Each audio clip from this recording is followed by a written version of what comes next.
الحمد لله نحمده ونستعينه ونستغفره ونؤمن به ونتوكل عليه ونعوذ بالله من شرور أنفسنا ومن سيئات أعمالنا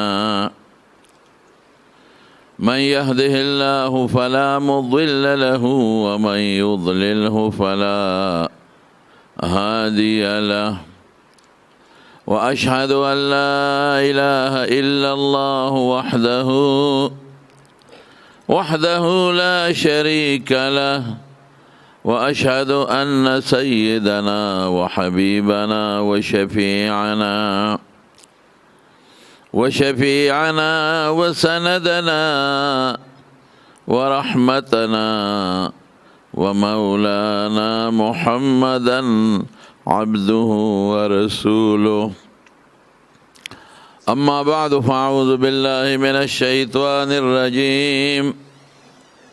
بسم الله الرحمن الرحيم. وهذا كتاب أنزلناه مبارك فاتبعوه واتقوا لعلكم ترحمون. درود شریف ہوئے. اللهم صل وسلم على سيدنا ومولانا محمد وآله وصحبه أجمعين. زما عزتمند درونو، دا نن چې کومه اجتماع جوړه شوې ده د محترم رور جناب حامد خان شینواری صاحب په کور کې، دا داغه د ماشومانو بچو ختمونه دي. دوه الکان دی او یو د لور د ماشومه، او د هغې ماشومانو بچو د قرآن شریف د ختم په خوشحالی کې محترم رور جناب حامد خان شینواری صاحب او د هغه دوستانو رشتہ دارانو د اجتماع جوړه کړې ده. په قرآن شریف د خوشحالی اجتماع درونو ګورئ، څه وړه خبره نه ده، لویه خبره ده. نو الله دې د اجتماع قبوله کړي. او دا محنت خواري جناب حافظ قاری محمود صاحب حافظه الله کړی ده، او زم د محترم رور جناب حافظ بشیر جان ارمانی صاحب په دعوت راغلی. مخکې دله ما ټایم ورکړی و اتفاق ده چې په هغه ورځ باندې زما یو اوښی و چې په ما ډېر زیات ګران و، مې دوست و، مې ملګری و، مې اوښی و، مې شاګرد و، هغه وفات شو اتفاقا. نو بیا نشم راتلی، نو په هغه وجه هغه پروګرام ته زه حاضر نشم. بیا بشیر جان وی چې د حامد صاحب دی خواهش دی چې بل ورځ ټیم راکړې، مې خامخا به راځم. او وړه کې مې دا ومې که دا ټیم نه وي نو زه به څه وخت راځم، مبارکي به ورته ورکوم، ځکه چې هغې کې زما عذر پېښ شو. نو ډېر خوشحاله شوم. دا تاسو دوستان مې ولیدلی، حامد صاحب مې ولید، او په ما ډېر خوښ مې شو ډېر، چې شکر دی په زړه کې د دین مینه ده، او په زړه کې د خدای د کتاب او د قرآن مینه ده. چې د چا په زړه کې هم د الله د کتاب او د قرآن مینه وي، دا د ایمان نښه ده. دا سوچه مسلمانی. ولې؟ ځکه قرآن شریف دا زمونږ د کاغذونو پاڼې تشې نه دي. قرآن شریف د خپل رب او د الله کلام دی او د خدای پاک خبرې دي. نو چې څوک د الله سره مینه لري نو د الله د قرآن سره به مینه لري، او چې څوک د الله د قرآن سره مینه لري دا د الله د ذات سره مینه ده. او مشهور مثال یې دا دی چې د چا خوښ یم زما خبرې به هم خوښي، او چې څوک زما د خبرو قدر کوي، عزت کوي او احترام کوي، دا زما قدر دی. نو قرآن شریف د الله خبرې دي. انه لقول فصل وما هو بالهزل انهم یکیدون کیدا و اکید کیدا فمهل الکافرین امهلهم رویدا. نو الله وی دا زما خبرې دی قرآن شریف دا الله د خپل شان لایقه مناسب دا قرآن شریف دا ویلی دی فرمایلی دی او جبریل علیہ السلام زمون ښکلي مبارک پیغمبر ته راوړی او بیا زمون محبوب پیغمبر خپلو شاګردانو صحابو ته ښودلی دی ور یاد کړی دی او بیا د هغوی نه د هغوی شاګردانو مونږ ته رسېدلی دی نو چې څوک د الله سره مینه کوي نو د الله د خبرو قرآن شریف سره به مینه کوي او چې څوک د قرآن شریف قدر کوي دا د الله قدر دی ځکه چې د خدای خبرې نو حامد صاحب محترم هوښیار دی د ده په زړه کې د خدای مینه ده نو ځکه د خدای قرآن سره مینه کوي نو دا دویم مجلس او اجتماع د جوړه کړه دا په قرآن خوشحالي ده الله یې دله د خپلو بچو او د خپل کور خوشحالی ورکړي او د زنانه او د ویرکو چې څومره دي او څومره رشته داران دي نو الله دې د دنیا و آخر خوشحالي او برکات نصیب روزګار کې دې خدای بله برکت واچوي او الله دې خوشحاله زمانونو قرآن شریف ډېر بابرکته کتاب دی ګوره چې څوک د قرآن شریف سره خپل تعلق جوړوي هر څنګه تعلق چې خو چې د مینې او د محبت او د قدرې دله به خدای ډېر لوی اجر ورکوي که څوک قرآن شریف یاد کړي او په سینه کې محفوظ کړي د دې سینې نه قیمتي سینه بله نشته رسول الله صلی الله علیه وسلم فرمای اشراف امتی حملت القرآن و اصحاب اللیل چې کم سړی په سینه کې د خدای قرآن پروت دی وی دا زما په امت کې بهترین امتی دی د ده نه بهترین بل نشته حضور پاک فرمای که څوک قرآن زده کي او یې بل چاته وښایي د هغه نه بهترین انسان بل نشته رسول الله صلی الله علیه وسلم فرمای خیرکم من تعلم القرآن وعلمه وفي روایت او علمه چې قرآن زده کي او یې بل ته وښایي د ده نه بهترین انسان بل نشته او که څوک د قرآن شریف تلاوت کوي د دې ژبې نه قیمتي ژبه بله نشته الله پې ډېر لوی اجر ورکوي په قرآن شریف کې د دنیا فایدې هم دی او د آخرت فایدې هم دی اصل خبره خو د آخرت ته خو د دنیا ګټې هم خدای ورکوي رسول الله مبارک فرمای چې څوک د تبارک الذي تلاوت کوي خدای به د قبر د عذاب نه بچ کوي حضور پاک فرمای چې څوک سوره یاسین شریف سحر وای قضیت حوایجه د ټول حاجتونه به پوره شي حضور پاک فرمای چې چا یو ځل سوره یاسین شریف وای دله به د قرآن شریف د لسو ختمو ثواب خدای پاک ورکړي رسول الله مبارک فرمای چې څوک ماښام ماسوتن صورت واقعه وای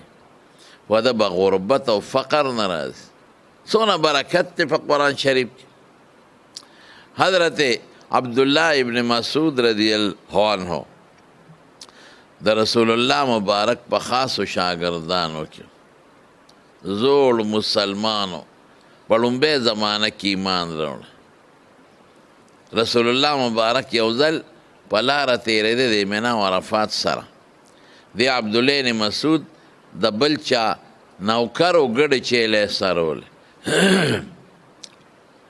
حضور پاک سره حضرت ابوبکر صدیق هم رضی الله عنه نو نبی علیہ السلام خو پیژنده مکه کې و د مکې د یو کافر نوکر و ورته وی عبدالله ابن مسعود په دې ګډو چیلو کې د پی شته هغه وی نه اوچې دی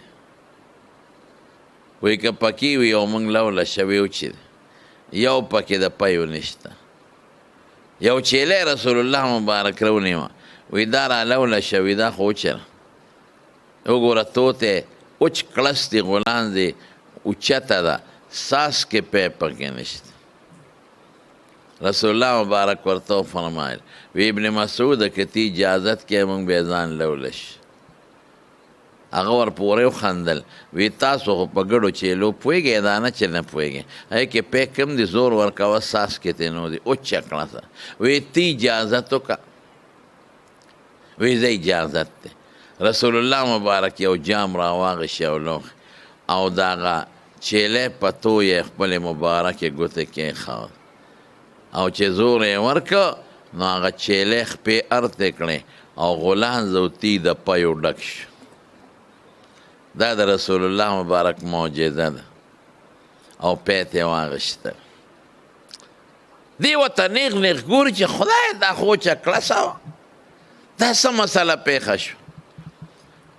پیم تی ووتل، غولانځ هم ډکه شوه لکه چیلی چې لنګه شي او پی پکې پیدا شي. مفتو کې وچه چیلی او پی تی ووتل او تی اوس هم پړسېدلی د پیو ډک دی. پی په خپله مسکل، عبدالله بن مسعود مسکل، حضور پاک مبارک مسکل. دې ته معجزه وایي. رونو ګوره، قسم دې زمونږ له خدای پاک ډېر ښکلی مبارک پیغمبر راکړی او زمونږ د ښکلي مبارک پیغمبر ډېرې عظیمې او قدرتي معجزې دي. معجزه دې ته وایي چې د پیغمبر د پیغمبرۍ دلیل یو باندې یو ځل راغی، حضور پاک ورته وی لکه ایمان راوړه، وی ستا د پیغمبرۍ څه دلیل دی؟ وی که دغونې دې غونچک ته اشاره وکړم چې لاشه او دې راښکته شي او بیا ورته اشاره وکړم او خپل ځای له لاړ شي، وبه منې؟ هغه وی او که دا کار دی وکړه منم. رسول الله مبارک دونې غونچک ته اشاره وکړه، هغه غونچک په څانګه کې اوږدېده اوږدېده، څانګه اوږدېده او ویښله راغی. بیا ورته اشاره وکړه، څانګه غونډېده غونډېده او غونچک خپل ځای له ورسېد.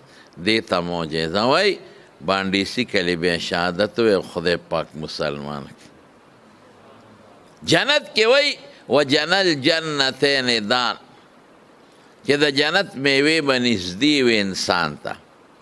نو بعضې علما دا معنا کوي چې یو سړی به په خپل کټ او تخت کې او په ډبل بیډ کې پروت وي او دې به اشاره وکړي همدقسې څانګه به راشي راښکته به شي او دې به ترې میوه شو کوي واپس په خپل ځای له لاړ شي. او هغه به داسې میوې وي چې دوړه به پې نه او خوره به پې نه او مرض به پکې نه او سخاوالی به پکې نه. او څوک دا نږدې بله معنا کوي، وی داسې باغونه به چې سړی پکې لاندې رواني نو میوو سره به سر جنګېږي، خطو ته به جت نه. سورة سبا کې قرآن شریف د یمن د باغونو صفت کوي چې خدای پاک دې خلکو له ډېر ښه باغونه ورکړي خو د الله نافرماني یې وکړه نو خدای والا باغونه بیا تباه کړل وچ. نو تاریخ لیکي وی داسې باغونه خصوصا د مڼو او د سیوانو چې ښکری به یو سړي په سر کړه یا یو ښځې یا یو ماشوم تشه ښکری او په دې باغ کې به روان شو نو چې بل سر ته به ترې وته نو ښکری به په خپله د سیوانو نه ډکه شوې وه. دومره نږدې به او داسې اعلی به چې په خپله به را پرېوتل چې و پورې به د ښکری ډکې جنګېده نو سیو به پکې را پرېوتی. دا یو مثال مونږ ته ښودلی کېږي. نو حضور پاک هغه بانډیسي ته یې څه کوي بس وی بلکل کلمه شهادت و بانډیسي خدای پاک مسلمان کړي چې د عقل نه بار یو کاري عقل یې ناخلي او د پیغمبر نه صادر شي نو هغې ته معجزه ویل کېږي. نو عبدالله ابن مسعود رضی الله تعالی عنه چې دا ټوله کارنامه ولیده نو هغه رسول الله مبارک ته وی دا چل به ما ته ونه ښی. هغه وی ګنې دا څه چل ول نه او آسان کار دی بس وچه چیلی به رانیسمه او پی به ترې وباسم خو که دا چل یې راته وښه. حضور پاک ورته وخندل وی عبدالله مسعود ان قریب به خدای پاک تا ته ډېر ښه چلونه وښی. ایمان ته اشاره وه. هغه عبدالله مسعود بیا خدای مسلمان که او د رسول الله مبارک ډېر نږدې ملګری او ډېر زیات. نو عبدالله ابن مسعود اخره کې ښځه نه وه وفات شوې وه. نو حضرت عثمان رضی الله عنه خلیفه و بادشاه د مسلمانانو. نو هغه ورته وی عثمانه وی ښځه دله کوم وی نه جت مې نشته ښځې ته وی ښه مال دله در کوم پیسې وی امیر المؤمنین مال ته مې جت نشته، مرم د دنیا نه نن دی که سبا دی روان یم، نو مال ته مې ساجت دی. وی لونه دي که ته مړ شوې لونه به دې څه کوي؟ نو مال در کوم د بیت المال نه خپل به در کوم، نو لونو له خو به دې ورکې که نه. عبدالله ابن مسعود ورته وی امیر المؤمنین ما د خپل محبوب نه یو خبر اورېدلې ده، امې لونو ته ښولې ده، که هغه وی نو غربت او فقر به نه راځي، ستا مال تاجت نشته، او که نه وی خپل کار دی کوي.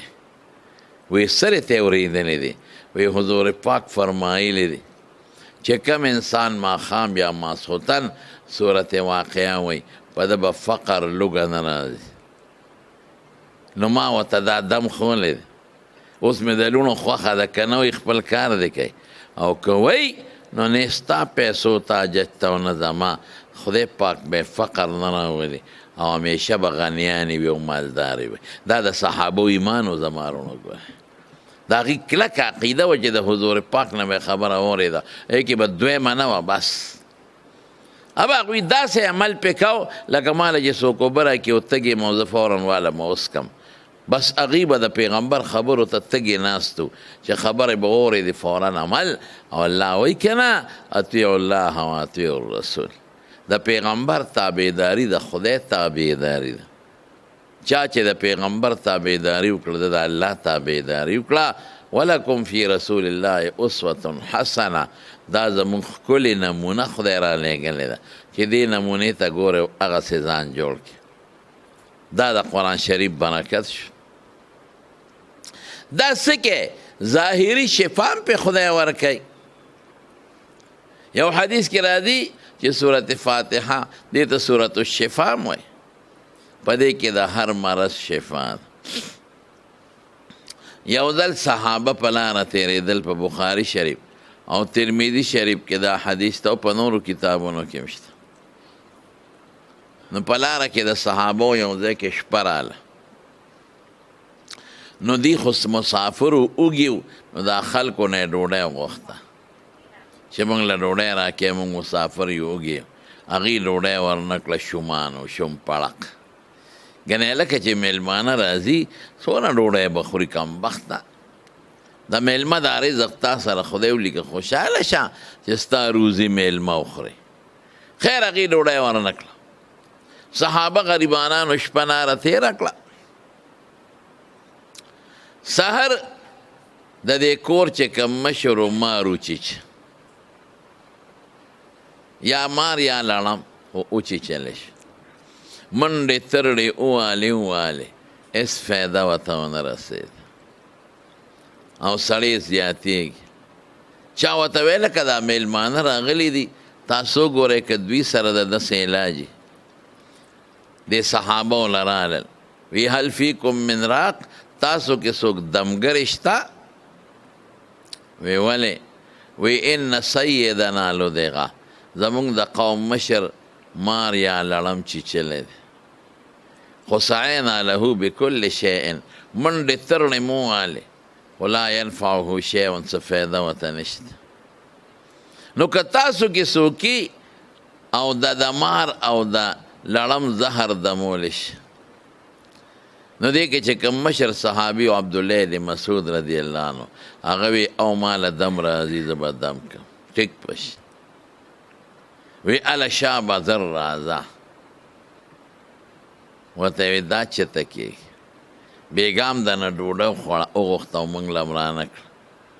د شوم پړق بچو اوس رانه دمونه غواړئ، خیراتي دم چېرته اچو، دم باچوم خو د هغې شکرانه به راکوئ. دا مونږ ورته ستاسو شکرانه وایي، هغې ورته اجرت وایي، شکرانه به راکوئ. وی څومره شکرانه غواړئ، یعنې څونه اجرت غواړئ؟ وی 40 ګړۍ چیلی، دې ته شکرانه وایي. ته دا شکرانه ورکه چې دم کار کوي که نه کوي. نو بشیر جان مونږ ته وایي دم را باندې واچوه، خېټه مې غټه شوې. مې بشیر جانه چې 15,000 دمونه در باندې واچوم، خو چې شکرانه دې نه رېستې جوړېږي نه. شکرانه نه راکې او دم را باندې واچو شکرانه به ورکې یو سړي ماشوم راوست استاد جي له وی په ده دم واچوه دم یې پې واچو نو 5 روپۍ وله ورکړه ماشوم ژړل ټیک شو چې کور ته لاړ هغه سړی واپس راغی وی استاد جي هغه ماشوم خو په لاره ټیک و خو کور بیا په ژړا شو استاد جي ورته وی د 5 روپو د دم زور د کوره پورې وي ته لږ موټې دروند کا چې بیا مضبوط دم واچوم نو بیا به ډېر ساعت د دې اثر ما یې واقعي چې کومه ګولۍ کمزورې اثر یې کمزورې او چې کومه ګولۍ ده دارو مضبوطه 500 ملي ګرام نو هغې طاقت زیات دی دارنګې روحاني څیزونه هم دي نو دم کې اثر وي خو عقیده به مو دی چې جوړول ګورې دم نشي کولی جوړونکی الله دی په دې دم کې خدای د شفا اثر پیدا کوي قسم دی که ډاکټر دی جوړ کړي د ډاکټر په دارو کې او په لاس کې شفا الله پیدا کوي ډوډۍ به خورې په وجود کې به د پوټې طاقت هم نه پیدا کېږي د ډوډۍ نه په دې وجود کې طاقت څوک پیدا کوي الله زما شاګردان دي دوستان مې دي غټ غټ دي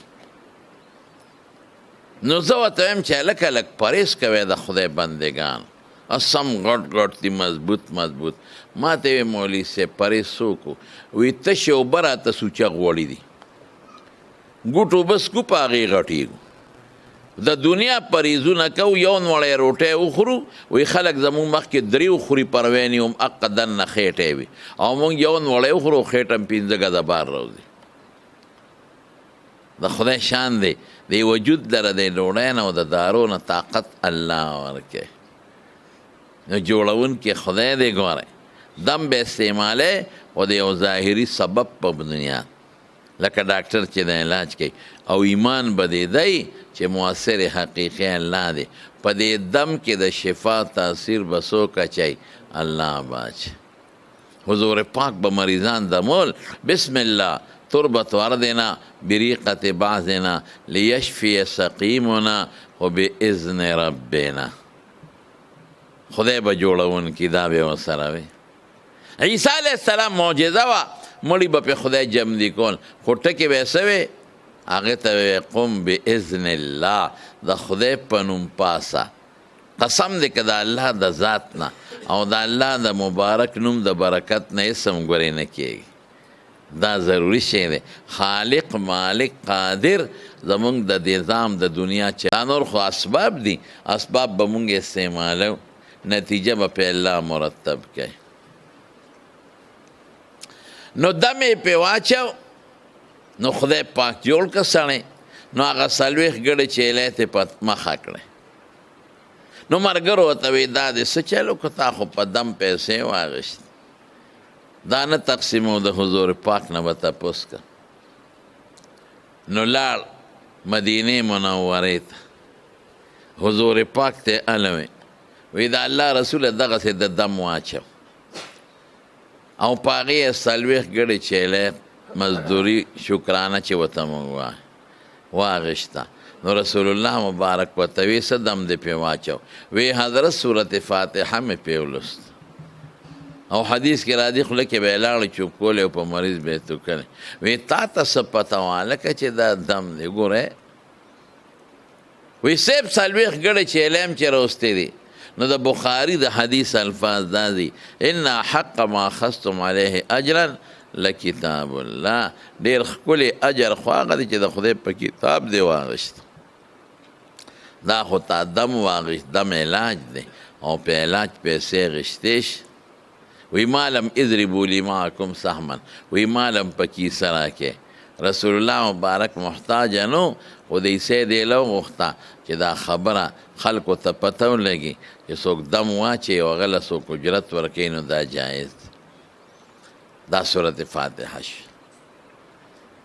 وننزل من القرآن ما هو شفاء ورحمة للمؤمنين نو با مفسرین خو لیکي چې د شفا نه روحاني شفا مراده د ګمراهۍ نه د پې خدای جوړی د باطل نظریه عقیده اخلاقونه دې په خدای بچ کوي.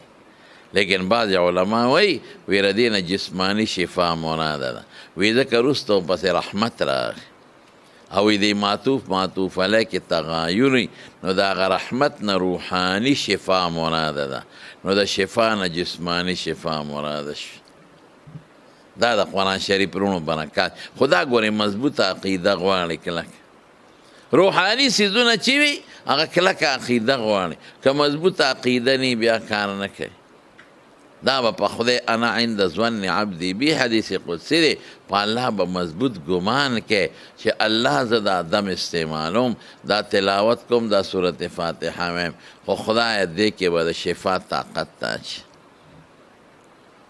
د دعا متعلق رسول الله مبارک فرمای چې د خدای نه سوال کوي نو یقین ساته انتم مستيقنون بالاجابه، یا موقنون د دعا د قبلېدو کلک یقین ساته. خدای پاک د چا نه مجبوره خو نه دی او نه په چا کمزوره دی او نه خدای پاک سره څه شی نشته، هر څه ورسره شکر نشته.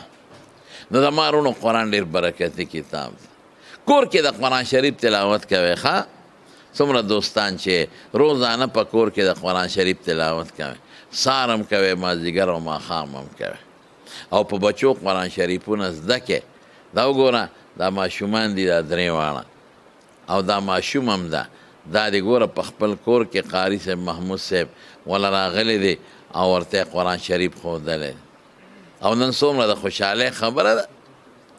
یوازې دا نه ده چې حامد صاحب خوشحاله دی، د هغه دوستان هم خوشحاله دي او الله خوشحاله دی. غټه خبره دا ده چې د خدای په قرآن څوک د خوشحالۍ اظهار وکړي، صدقه وکړي، ډوډۍ وکړي او خرچه وکړي، نو دا د خوشحالۍ خبره په دې الله خوشحالېږي. نو خوشحالي خو د خدای لاس کې نه، غم هم د خدای لاس کې. نو چې یو سړی الله خوشحالي چې الله به خوشحاله کړم. الله داسې نه چې الله خفه دی او خوشحاله بشي، نه، زه هغه کار کوم چې الله ډېر خوشحاله شي او زما نه الله خوشحاله شي، زما د بچو نه. نو انشاءالله الله پاک سره د خوشحالۍ زمونږ د خوشحالو او د خفګانونو چابیانې دي، نو موږ له به هم خدای خوشحالي راکړي که خیر انشاءالله العظیم. نو بهر کې دا څو خبرې مې ستاسو خدمت کې وکړلې او ډېر زیات خوشحاله شوم. حامد صاحب او د هغه د ملګري دوستان مې ولیدل، بیا به هم راځو که خیر انشاءالله. خو خدای د خوشحالۍ موقع پېښی او د غمونو نه دی الله دوی ساتي، نو بیا به هم راځو انشاءالله العظیم. نو الله یې د اجتماع مبارکه کړي، دا بچي دی خدای پاک دیندار او صالحان لوی کړي.